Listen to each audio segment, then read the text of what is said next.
Jamaica was this close to becoming a republic, but then, boom, political sabotage, betrayal, and enough blame shifting to start an earthquake. By the end of this video, you will know who killed the republic dream and why this might just be the biggest constitutional con in modern Jamaican politics.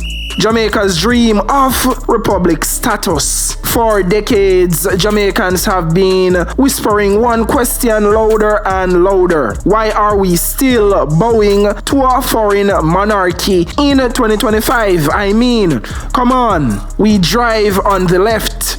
Sure, but we don't need King Charles riding shotgun in our constitution. Enter the big plan. Let's cut the British monarchy, install a Jamaican president, and become a full-blown republic. Easy, right? Wrong. The republic stillbirth. Never forget, it was the opposition leader who said he supported the move to a republic. Holness came out swinging in St. Catherine like it was a dancehall clash, claiming the PNP pulled the rug out from under the republic push. He said they agreed. He started the process. Then they flip-flopped harder than a fish in a frying pan. But did the PNP really betray the agreement? We'll get to that. Holness accused the PNP of changing their minds last minute, saying they now want to tie the Republic push to ditching the UK-based Privy Council, something Holness claims was never part of the original plan. So who's really delaying Jamaica's independence 2.0? So wait, Holness start the Republic move, then blame Golding when it dead? Or is Golding just moving the goalposts again? Me confused. Somebody explain this madness to me in the comment section. The other side, the PNP strikes back. The demise of the constitutional reform process is due to the PM's refusal to declare his stance on Jamaica's final court. Mark Golding came back with a flaming clap back, essentially saying Holness is playing hide and seek with the truth. According to Golding, the government's bill was a Trojan horse, sneakily crafted to let Holness install a puppet president and control the Senate like a DJ selecting tracks at Weddy Weddy. Translation: Golding says Holness wants a republic, but only if he gets to be the puppeteer or the puppet master. Oh, and by the way, no impeachment clause either. Stick up in right there, so we'll come back to that impeachment clause. So if the president turns out to be more corrupt than a politician at contract signing season, tough luck, you can't impeach him. But who really wants reform and who's just politicking? Let's unpack that. Serious question. If both Holness and Golding say they support a republic, why we still stuck under the king? Something not adding up. Let me hear your thoughts in the comments. Here's my expert breakdown. Who's to blame? Let's step back like a political analyst. No, here's the reality. Both JLP and PNP publicly agree on moving to a republic, but they disagree on the roadmap. JLP wants a phased approach. First the president, maybe later the court. The PNP says no, deal with the final court now, or it's a no-go. It's like two friends agreeing to go on a trip, but one says let's book flights first, and the other says not unless I know what hotel we're staying in. Meanwhile, the country's constitution constitutional dreams are stuck in airport traffic.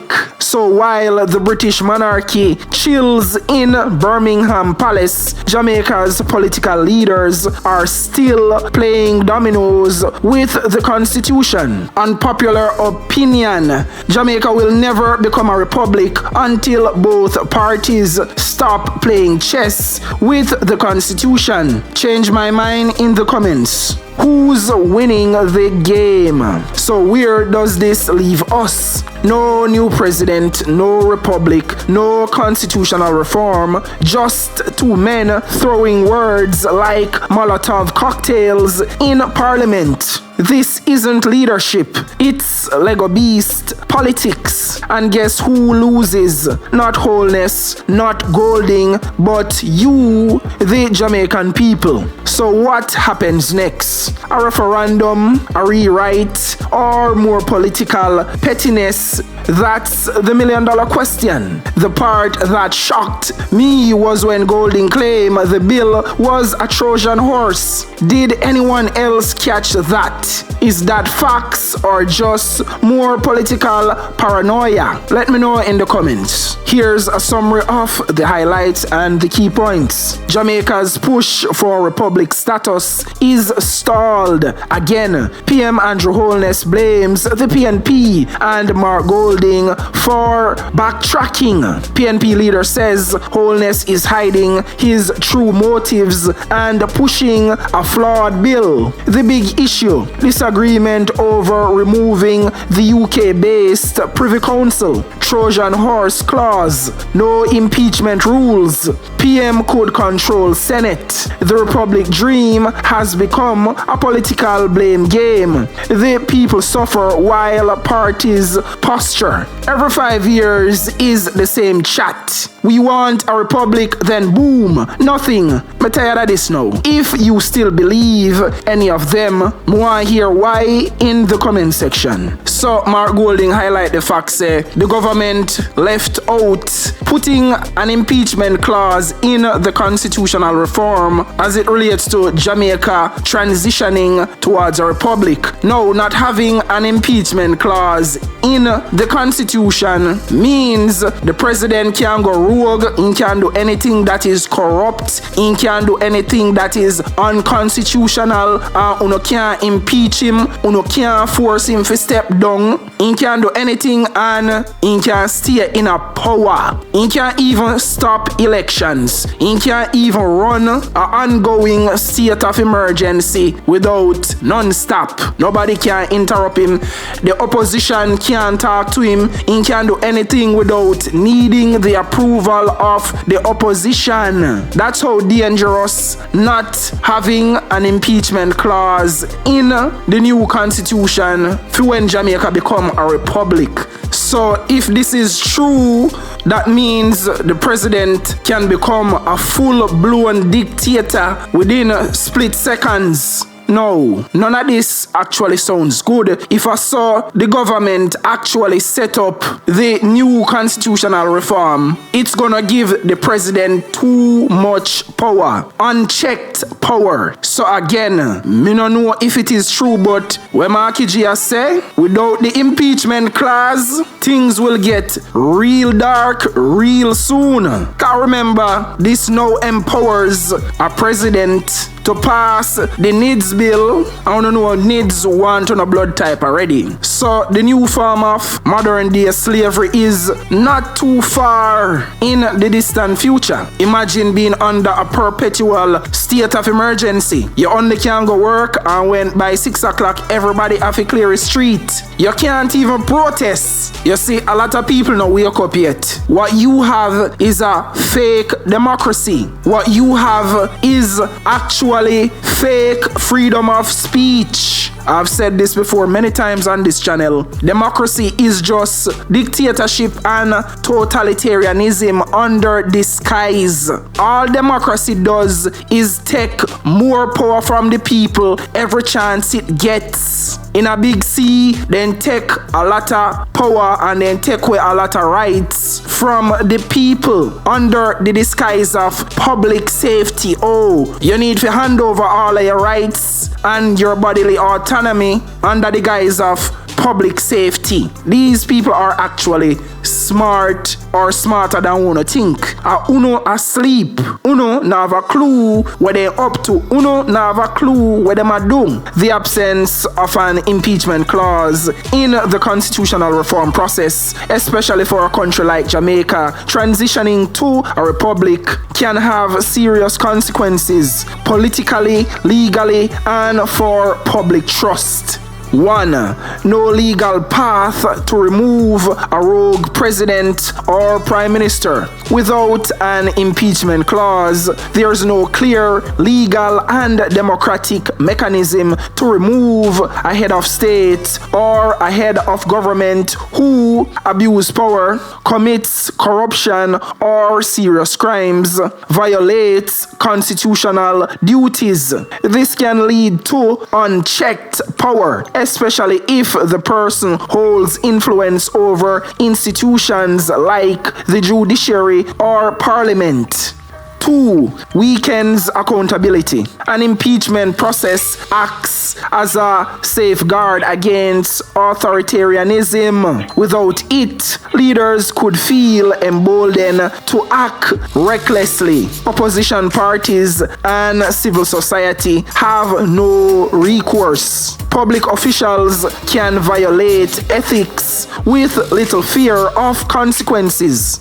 3. Create a constitutional power imbalance. If the prime minister gets to appoint the president and the president can influence other arms of government, but there's no way to remove either for misconduct, you risk a one-party state atmosphere. Concentration of power with no breaks. Democracy in name only. 4. Reduces public trust in the political system. People already distrust politicians. Without impeachment, citizens may feel their votes are meaningless. Protest, civil unrest, or voter apathy can rise. The public sees the Constitution as a protective shield for corrupt elites, not a tool of justice. 5. Encourages political gamesmanship. Leaders can weaponize state power knowing they can't be removed. Target opponents while being immune to repercussions. Delay or sabotage reforms without fear of being held accountable. 6. Perpetual state of emergency risk. As Golding pointed out, if a prime minister can handpick a president who then appoints loyalist senators and there's no impeachment safeguard, that leader could constitutionally declare states of emergency, govern without opposition consent, bypass democratic debate and control. 7. No precedent for leadership accountability. A new Republican constitution without impeachment means bad actors can stay in office indefinitely. Even blatant misconduct may not result in removal. Jamaica risks becoming a cautionary tale in post-colonial reform. Not having an impeachment clause is like building a mansion with no fire exit.